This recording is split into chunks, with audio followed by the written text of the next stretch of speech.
Israeli officials are working to revive talks to deliver vaccine doses to the Palestinian Authority, PA, after a deal last Friday was suddenly called off by PA officials who said that the vaccines were too close to their expiration date and do not meet their standards. Some 5 million Palestinians in the West Bank and Gaza are still without sufficient vaccine supplies as shipments from other sources continue to lag even while their neighbor, Israel, is mostly returning to pre-pandemic life.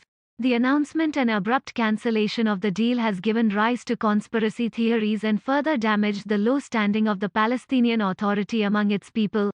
On Friday, Israeli officials celebrated the finalization of the three-way deal between the two governments and Pfizer, by which Israel would ship more than 1 million doses of its vaccine to the Palestinian Authority, in exchange for a similar number of doses to be delivered back to Israel later this year. Israeli officials signaled that the move marked the beginning of a chapter of re-engagement between Israel and the Palestinians after more than a decade under right-wing Prime Minister Benjamin Netanyahu.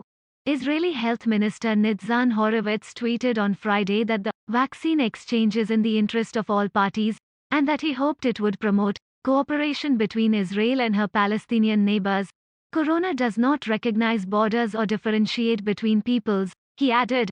Hours later, however, Palestinian Prime Minister Mohammad Shtayyeh scrapped the deal, saying that the first shipment of some 100,000 Pfizer doses was due to expire at the end of the month and so too close to their expiration date. At a news conference Friday evening, Palestinian Health Minister Mai Al-Khaila said health officials who inspected the vaccines found they did not meet standards and so we decided to return them. U.S.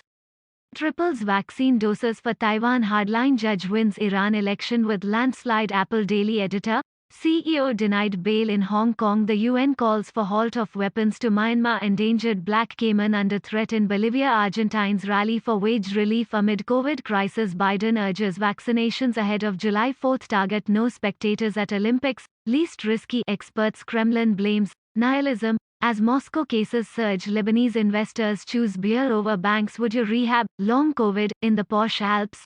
France honors last survivor of French D-Day unit. Rohingya refugees rebuilding after March fire. Apple Daily execs charged with collusion with foreign country. Human body parts found scattered in Minneapolis. Global COVID-19 casualties pass 4 million. The Israeli Health Ministry said they would not accept returned doses and that if they were not used by the Palestinian Authority they would need to be thrown out. The vaccine exchange had been in the works for several months under Netanyahu and it had been made clear to all sides that the first doses shipped out would be the first to expire, as is also protocol in Israel, said an Israeli official who spoke on the condition of anonymity due to the sensitivity of the issue. He added that Israel had also offered to donate syringes and other medical equipment to assist with the inoculation campaign, though the PA refused the offer. After the deal was cancelled on Friday, rumors circulated on social media that Israel, in collusion with the PA, had been trying to poison Palestinians with expired doses. Palestinian opposition activists are calling for an independent investigation into the deal and its co-signers. We can buy vaccines ourselves and we do not need Israel, said a Fatah official who spoke on the condition of anonymity. He said that the already deeply unpopular Palestinian Authority has potentially lost an even greater amount of legitimacy in its vaccine campaign with last week's announcement. Since its inoculation rollout kicked off in December, Israel has established itself as a global vaccine leader after purchasing millions of doses at above market prices and signing a data sharing agreement with Pfizer.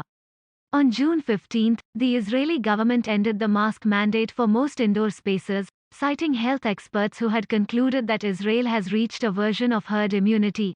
Shipments from COVAX, the WHO-linked global vaccination program, Russia, China, the UAE, and several thousand doses donated from Israel have trickled into Ramallah over the past year, though significantly behind the expected schedule.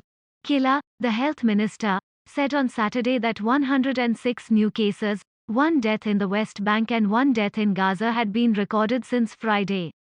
She said that of the some 5 million Palestinians living in the West Bank and Gaza, 270,800 have been fully vaccinated and another 174,800 have received the first jab.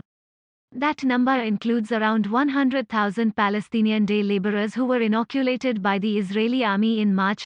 Israel manages all travel and trade into to the West Bank, most of which is under full Israeli control, as well as into Gaza, which is under a joint Israeli-Egyptian blockade. For months, human rights organizations have called for Israel, as an occupying power, to provide medical intervention that would bolster the lagging vaccination campaign in the Palestinian territories.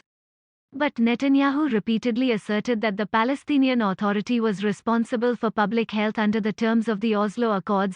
Israel denied us vaccines for a very long time, even when they had extra millions. Now that they're close to expiring, they made this deal, said Mustafa Barghouti, a Palestinian physician and political opposition activist. Israel wanted to exchange the doses for fresh ones, to sell us something that's corrupt, and now, as we wait for shipments from COVAX and WHO, we'll need to do a lot of damage control.